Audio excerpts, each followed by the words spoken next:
What up, everybody? Today, it ain't nothing much, but my notes that I've been reading over Genesis, because I haven't fully read the Bible yet, so I wanted to kind of go through, and instead of just reading the entire thing, I want to really break it down, like scripture, word for word, paragraph for paragraph, and then, writing down everything that I learned. So yeah, that's what we're gonna talk about. I've been only doing 2 pages, 4 pages a day, but we on school break right now, so I ain't got nothing better to do with my time, so might as well. So the first thing that I wrote down inside of my notebook about Genesis was that God created. And I wrote that down because it tells us that we are made in his likeness. Therefore, my goal is to, everything that I see God do, everything that I see Jesus do, I want to make sure that I am able to replicate it and understand that that is something I should be also doing. And he created, and therefore I feel like we should create, and we do. That's how, inventions and whatnot are about. Oh, one cool fact that I learned, bro, I didn't know, but Genesis is, it means beginning, and Hebrews is Reshith. And I hear Myron Golden talk a lot about, I don't remember if it was Reshith Abad Elohim, but in the beginning was the word. I think that is, I have no idea, but that was just a cool correlation that I seen. And another thing that I wrote down was about how we must be fruitful and multiply, which was, of course, everybody knows it. Most people heard about it. Most people, they know what it means. You know what it means, I hope. And I find it weird because, I find myself at times do I really want to have kids? Looking at the generations now, just I hope when I do, because I do, I just hope they're not ski. Yeah, you know where I'm trying to go with that. But we have to be fruitful, and I feel like that's something important because that's, I don't know, I think that's the purpose of life, really, is having kids and making greater generations, making more abundant and knowledgeable and wisdomous children so they can worship the Lord better than you did, if that makes sense. And of course, rest on the 7th day. I have no idea when the 7th day is, I'm gonna be real, because they had way different calendars back then, I'm assuming, and they say it's on Sunday, but you never know. So I gotta do my research on that one. But for now, it's either Sunday or Saturday. So I make sure I rest. Oh, which is cool because it says on the 7th day, and I was reading before I got a tattoo. It's 777. It's right here. 7 is a number, the biblical number for perfection, and that was just another cool correlation that I found. And what was crazy is that when he says that we are formed of the ground, which was how he made us from dust before he breathed the breath into our nostrils, the life. And it's crazy because in the Bible it talks about how anytime we get compared to something, it's always a tree, usually. And it's crazy because we're from the ground. I know we don't look at it because, we look on the ground and see, dirt, grass, but it's just we were made from dust. Therefore speaking, I understand now why he connects us to a tree. It's we have so much in common. And I think it's really crazy if you think about it, we got something in common with a tree. That's just weird. It's cool, but it's weird. I was really questioning, so were we really made to just keep a garden? Is that our whole, before Adam and Eve did that dumb stuff, is that really our whole purpose, is to tend and keep a garden? Which is weird because when I do water my plants or take care of them or see that they're flourishing, I feel a good sense inside. It makes me happy, having just plants and stuff. And I think that's for a lot of people. I see a lot of people with plants And it's weird because, you know, it says that he put the humans in the garden to tend to it, to make sure it's straight. And that's what we still find joy in. And something else I wrote down was that we must not be alone, which was why God made Eve from Adam. And God said he knew that it wasn't good for man to be alone, because I feel like it wasn't good for God to be alone. Therefore, he made man to not be lonely in a sense. But that's just, you know, I don't know nothing. I'm just talking. But it's really important, like, so many people's like downfalls in their life is due to like loneliness, like not having somebody there for them that they have equal to them and understands them and is willing to build a bond with them. It's so hard to find, like, in our time today, especially now. Now it's just ridiculous. We ain't gonna talk about that though. Oh, and it was talking about the snake. I texted my friend about this, actually. It's crazy because back then it was saying that, hold on, I wrote it down exactly on one of these little papers. It was talking about how God told the snake, like, I shall cast you on your belly. And it's weird because snakes have little legs. Like, they got them little legs on like all four sides of their body. Oh, I said all four sides. They got two sides, but you get what I'm saying. They got 4 legs. But they got 4 legs, and back then he said, I'm casting you on your belly. Therefore, they had to be walking.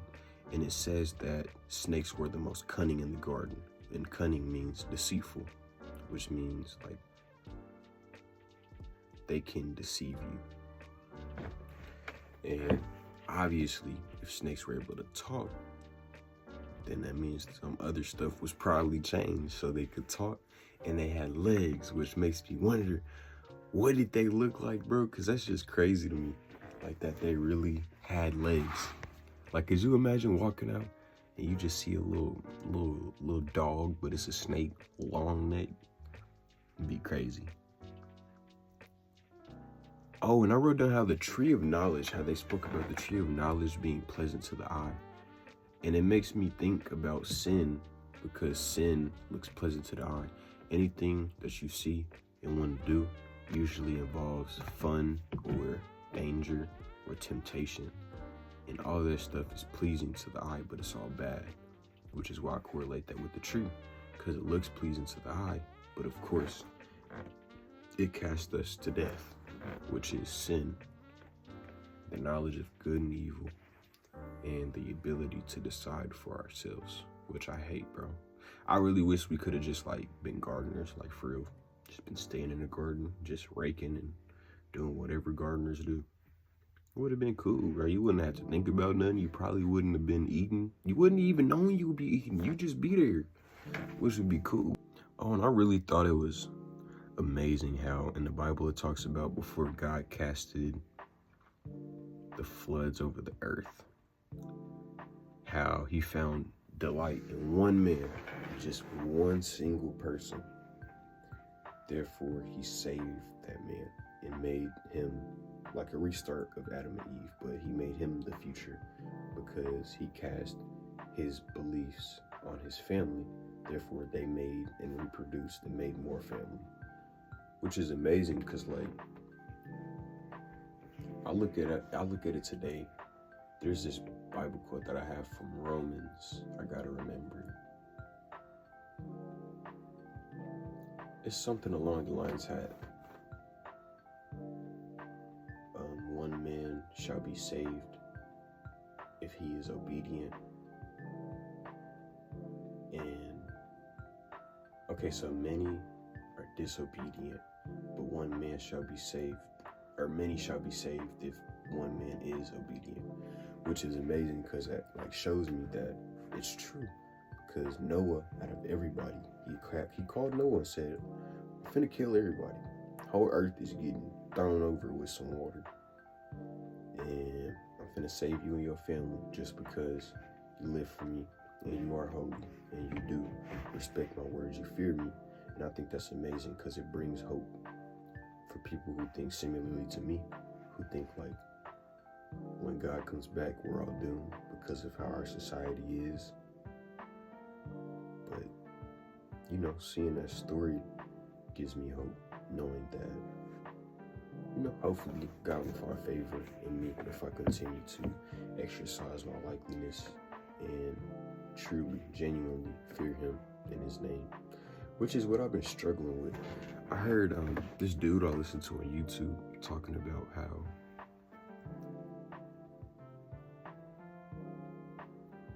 there are many people who live for the Lord, many people who say they're religious, many people who say they're followers of Christ and Christians, but they don't fear the Lord. And that made me think about myself, because I'm not perfect by any means. Like, I understand that I am blessed enough to have better circumstances and understand things a little bit better, but when it comes to me and my faith, I follow most things I read. I do my best to follow his likeness, but I really myself haven't found that genuine fear, because it's just, I'm sure people out there could relate to there being like a disconnect emotionally, especially for men. Like, I couldn't imagine like grown dudes, how we always talk about how like they don't have any emotion and stuff. Like, I can see it now.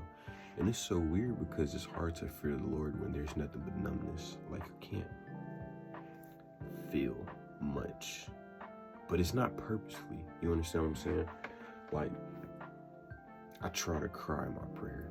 I try to submit myself and be vulnerable, but it's like nothing comes out. And I don't know if that's just because there's like nothing from a genuine place, which I know there is. Like, it's definitely coming from a genuine place. I don't just sit there and close my eyes and talk, but like I can't, which I'm trying to find. I've been praying about it, and I know the Lord will answer my prayers, and you know, he'll do what he does.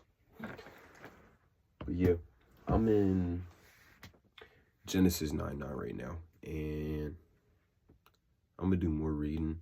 I'll probably do an update once I get to Exodus, story of Pharaoh, and just give you an update on what else I wrote down, because I wrote down some pretty decent stuff. And I wrote down, bro, so many words in the Bible that I don't understand, that I've been like trying to understand. Oh, bro, another freaking thing that's similar to the biblical number 777, which I was talking about, is the seventh day is the rest day. And then on the ark, he was telling Noah to bring 2 dirty animals, 2 of each dirty animals, and then 7 cleanly animals, which is cool, because that's like another similarity between the number of 7. And I know, I'm sure nobody cared, but like, I'm gonna tell y'all the words that I learned anyway. But I learned enmity means hostile, and I think he was talking about the snake when he referred that. And I was like taking down notes about when he said everything he was creating and how it was good, and how the waters in the land are under heaven, which of course I know, but that's where I struggle with the firmament, because the firmament is supposed to be something that separates the water from below and the water above. And I'm wondering if the water below is the ocean and the water above is above heaven. Therefore, meaning that there is no other. I don't think there couldn't be other planets, right? And I don't think we could go into space, which makes me question a lot, because it's just like, there's a firmament, I don't think it's breakable. So if that's the case, how do we have rockets?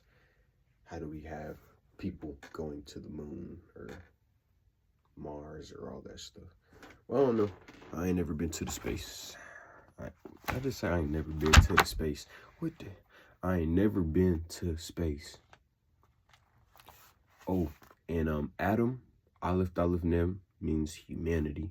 Eve means the mother of all life, aka just life in general. And oddly enough, I didn't know what the definition of a fruit was, And it says in the Bible that fruit is seed in itself, which I don't know why. I never knew that, but you know, cool facts. Oh, and bro, in Genesis, before Adam and Eve did that dumb stuff, and 2:6, it talks about how the mist used to come from the ground. I thought that was so cool because, like, if you think about it, that's like not even something we ever picture in our mind, in our movies, and anything. Like, water really used to come up from the ground. Like, there used to be a mist instead of raining and thunder falling from heaven. When we got kicked out of the Garden of Eden, all that stopped. But before that, it was really like water just coming up from the ground, and everything would be watered, which was super interesting. But yeah, that's all I got for today. I want to do better on making, like, instead of it being a directional type of video like my previous ones, like war with your problems or how to do this, how to do that. I really just want to exercise the amazingness that Christ has done in my life and the power behind it. And it's so crazy because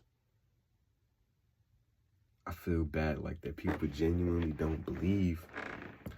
But when you see, like, I wish you knew, like, when you see what he does in your life and the things he does for you, like, that's all I want to exercise on here. I don't want it to be like a directional thing where I'm trying to, you know, this is how you do this, and this is how you do this. Half the time, I barely even know myself. I know a little bit of something. You know, I ain't just an idiot, but you feel me. I know a little bit of something. But, yeah, hopefully I'll be uploading again soon. And I appreciate anybody who is watching for watching. And, yeah, stay blessed by the best. Peace.